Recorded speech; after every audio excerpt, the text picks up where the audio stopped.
महाराष्ट्र और हरियाणा चुनाव में एक नारा खूब चला। वो नारा था कटोगे तो बटोगे। ये नारा था सीएम योगी का और पीएम मोदी का नारा था एक रहोगे तो सेफ रहोगे। और कहा जा रहा था कि इस नारे का असर चुनाव में देखने को भी मिला। मगर इस बीच दिल्ली विधानसभा चुनाव को लेकर सभी दलों ने तैयारियां शुरू कर दी है। विधानसभा चुनाव में उम्मीदवारों का चयन सभी दलों ने लगभग तय कर लिया है, लेकिन अभी तक बीजेपी की तरफ से नामों का खुलासा नहीं किया गया है। सभी ने दिल्ली चुनाव में जातिगत समीकरणों को साधने में जुटी हुई है। दिल्ली में हर तबके का वोट निर्णायक भूमिका में है।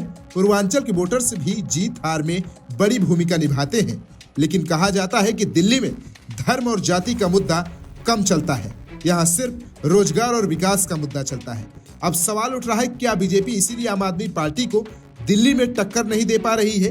क्योंकि जनता को सही बिजली चाहिए, पानी, ऐसी तमाम चीजें हैं जो जनता अपनी सरकार से उम्मीद लगाकर बैठी रहती है।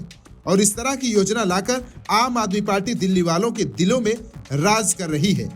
दिल्ली में 200 यूनिट फ्री बिजली दी जा रही है, पानी दिया जा रहा है, महिलाओं को हर महीने 2100 रुपए दिया जा रहा है। इतना ही नहीं, बस में फ्री सेवा दी जा रही है।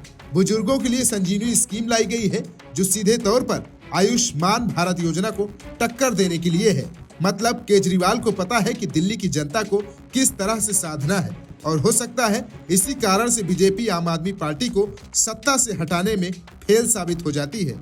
वहीं इस बार ऑटो ड्राइवर्स के मैदान में उतरने से आम आदमी पार्टी के प्रचार अभियान में तेजी आई है।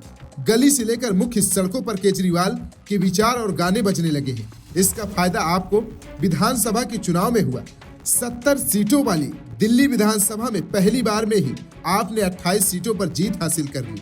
केजरीवाल की यह सरकार सिर्फ 49 दिनों तक चल पाई।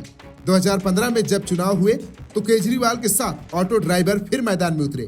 इस बार ऑटो ड्राइवर की संख्या हजारों की बजाय लाखों में थी। चुनाव का परिणाम भी एक तरफा आया और आपने 3 सीट छोड़कर दिल्ली की सभी 67 सीटें जीत ली।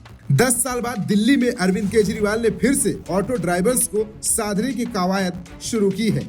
Bureau report, BK news. VK news, राष्ट्र के नाम।